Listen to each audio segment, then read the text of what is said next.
Baik, sekarang giliran Bung Rocky Gerung yang keluar dari hutan karena masih bau. Oke, Pak Karni dan teman-teman, ada pertanyaan khusus nggak Pak Karni? ya ada kan baru saja diminta klarifikasi Oh, oke, soal itu. dan kemudian ya Anda melihat undang-undang ITE ini gimana gitu kira-kira. Ya, saya diminta klarifikasi ada Haris Asrar. Itu saya mau balik pada gambar di belakang sana tuh. Barusan saya lirik tuh. Rupanya ada siluet di tengah tuh. Insinuasinya adalah siapa orang ketiga gitu. Itu botak, ada nggak botak? Jadi mungkin orang Ya, lain. pasti bukan Gabriel Mahal. Bukan, nggak Gabriel. Sekarang saya ya. bikin simulasinya ya. Supaya saya punya peralatan untuk bertengkar hari ini. Bila ILC adalah forum anti pemerintah, maka siluet itu adalah Karni Ilyas. Di dalam logika, itu namanya hubungan antara anteseden dan konsekuen. Kalau Anda mau batalkan dalil saya, buktikan bahwa Karni Ilyas tidak layak untuk dilaporkan. Bukan membatalkan anteseden saya. Karena itu hak saya untuk membuat premis semacam itu. Bila Karni Ilyas anti pemerintah, bila ILC anti pemerintah, maka orang ketiga di tengah itu, siluet itu adalah Karni Ilyas. That's logic. Jadi kalau orang marah pada kalimat saya, itu artinya dia tidak mampu untuk berpikir konseptual. Dan Doni tadi benar. Kan Doni mau bilang begini, di dalam kasus yang melibatkan kerumitan pikiran, diperlukan abstraksi, maka yang tidak cukup berpengetahuan jangan jadi pelapor. Loh, itu Doni sendiri yang bilang. Saya teruskan logiknya. Nggak, nanti aja ada kalau mau jawab nanti aja. Saya nggak mau Saya bertengkar. cuma mau materialisasikan cara berpikir Doni gitu. Kan itu kan. Kalau begitu di mana ini diuji? Ya di tempatnya Doni di Fakultas Ilmu Budaya, di jurusan filsafat, di lantai 3, gedung A, tempat saya ngajar metodologi. Pada saat itu Doni adalah asisten saya.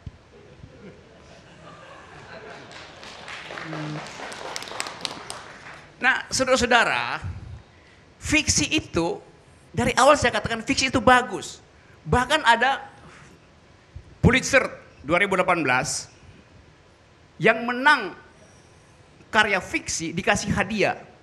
Ada 2 karya yang bertanding, 2 ya, 1 nggak cukup.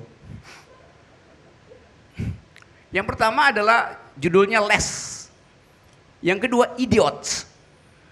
Yang menang yang Les, bukan yang Idiots. Bukan karena Idiots itu dungu dalam pengertian Indonesia, tapi memang yang menang adalah yang Les. Karena narasinya lebih bagus, logiknya lebih bagus. Padahal kalau Anda baca Idiots, itu juga ada logika di situ, ada trauma kemanusiaan di situ, tapi ada perjuangan gitu. Jadi fiksi itu baik, dipertandingkan bahkan tuh, dikasih hadiah kok fiksi itu. Jadi kita ada di dalam kekacauan karena kita digoda untuk mencari delik, itu soalnya tuh. Kita berupaya untuk kalau bisa di dalam 2 detik Saudara Rocky Gerung deliknya 3 kali tuh. Kan itu apa kehangatan berwarga negara tuh hilang gitu. Tadi saya nguping tadi di Twitter tadi ujaran dari Fahri Hamzah. Memang jalan tol itu tidak mempersatukan, justru membelah keakraban warga negara. Pak Jokowi bangga dari Jakarta sampai Solo 6 jam. Maka bersatulah Indonesia karena ada jalan tol. Coba kita lihat logik di belakangnya itu. The other side of the story. Selama Pak Jokowi jalan 6 jam, ratusan warung Tegal tidak disinggahi oleh pas pampres yang 200 dan rombongannya itu. Artinya tidak terjadi spill over ekonomi buat mereka. Banyak warung apa namanya tuh di Brebes itu bawang, telur asin juga nggak dimampiri oleh rombongan presiden. Pembatik di Pekalongan itu nggak punya penghasilan karena orang langsung pergi beli batik ke Solo, nggak mampir ke Pekalongan tuh. Sate paling enak di Tegal nggak ada yang mampir. Jadi selalu ada reverse logics dari setiap upaya untuk mempromosikan prestasi itu. Itu saya mengkritik itu. Kalau dibilang menghubungkan, justru jalan tol itu membelah masyarakat. Karena begitu ada jalan tol, terbagilah desa utara, desa selatan. Majelis taklim di utara nggak bisa lagi ketemu sama yang di selatan itu, karena terputus jalan tol. Bang Saya akan izin, teruskan. Bang. Bisa nggak kita fokus Oke, boleh, kitab silakan. suci? Kitab suci. Oke. Boleh. Coba. Apa yang Anda mau interupsi? Nanti saya mau teruskan ya, silakan pakai waktu saya. Ya. Saya subsidi lagi. Tenang Bang, BBM sudah satu harga. Yep. Setahu saya, Bang Rocky, Abang beragama Kristen. Artinya, kita merdeka dari beragam antar umat beragama. Ya, apapunnya. Pancasila, sebentar Pak. Enggak, kalau Anda... Sabar. Tunggu dulu. Pancasila, Saya saya minta ke Anda- sila pertama saja. Anda dengar saya. Kalau Anda mau mengargumen soal tuduhan kepada dia, Bukan tuduhan, saya mau mengklarifikasi. Enggak, ini- Apakah Rocky punya Tuhan? ini masalahnya sekarang dia soal jalan tol dia bicara. Ini apa urusannya sama jalan Iya, Yang tol? bisa udah, tanya kita itu dengar cuma dulu. Tuhan, bukan Kita dengar saudara yang dulu. bisa tanya Jalan tentang. tol nggak ada hubungan sama kitab Udah, suci. kita dengar Kan dulu. itu saya lagi terangkan fungsi dari satire Oke. itu. Oke ya, oke. Oke. Kita lanjut ya, saudara. Jack ya. No Rocky no party. Yes, of course.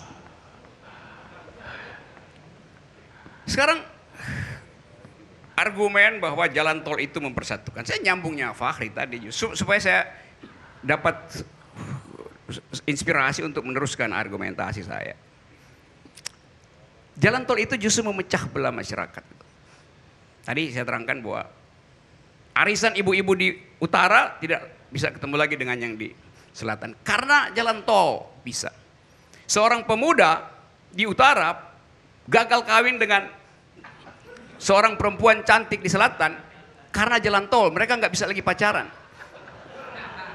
Dia bisa pakai WA gitu, tapi habis pulsanya habis putus langsung. Jadi jalan tol itu membuat romance pun berhenti gitu. Padahal hak ada dari milenial untuk pacaran gitu. Nah, saya mau terangkan bahwa dalam soal-soal semacam itu, coba kita lihat akibat dari berpikir yang tidak logis gitu. Soalnya ada di situ. Nah, Anda lihat misalnya, kalau saya katakan fiksi, saya sebut dari awal supaya imajinasi kita dibangkitkan. Kalau Anda sedikit suka sastra, Anda baca Divina Commedia, itu Anda dapat sensasi tentang satire yang mengolok-olok teologi abad tengah. Yang ditulis dengan lengkap oleh Dante Alighieri dalam upaya mengolok-olok Summa Theologica misalnya. Itu memerlukan pengetahuan, memerlukan kecerdasan itu. Jadi kalau mau melapor misalnya, coba baca misalnya literatur di mana orang hidup dengan ketegangan, tapi itu dalam rangka satire itu. Kalau ditanya misalnya neraka itu apa? Kalau saya jawab neraka itu adalah tambang batu bara karena panas. Imajinasi saya begitu. Orang 1000 tahun di belakang nggak tahu apa itu batu bara, maka dia imajinasinya lain. Kalau saya tanya sama milenial 10 tahun ke depan ketika batu bara habis, dia nggak bisa berimajinasi tentang batu bara. Dia neraka itulah korslet listrik. Dia berhak berimajinasi. Kalau ada yang bilang ya neraka itu semacam gorong-gorong, ya mungkin itu buruk, tapi baik buat mereka yang suka selfie di gorong-gorong. Biasa aja. Jadi kita dibiasakan untuk pakai satire untuk menggambarkan keadaan itu. Itu yang saya maksud. Kalau misalnya orang yang belajar sedikit ilmu fisika, kita akan berimajinasi kapan katastrofi yang disebut sebagai kiamat itu tiba itu. Bukankah alam semesta masih berkembang, masih mengembang?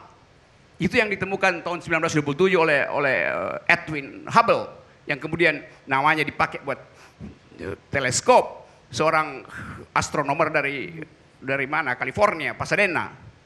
Jadi kalau kita bilang alam semesta berkembang, berarti Tuhan masih mencipta atau kekuatan-kekuatan adikodrati masih bekerja, berarti belum finish. Maka saya bayangkan misalnya neraka itu, surga itu adalah akhir dari alam semesta. Bisa dihitung nggak? Bisa, secara matematik bisa dihitung. Kapan berakhirnya? Ya ada rumus bahwa distance, jarak kali waktu. Selesai. Tetapi nggak mungkin Anda menghitung itu dengan peralatan hari ini. Anda menghitung jalan tol aja nggak cukup pakai mister ukur.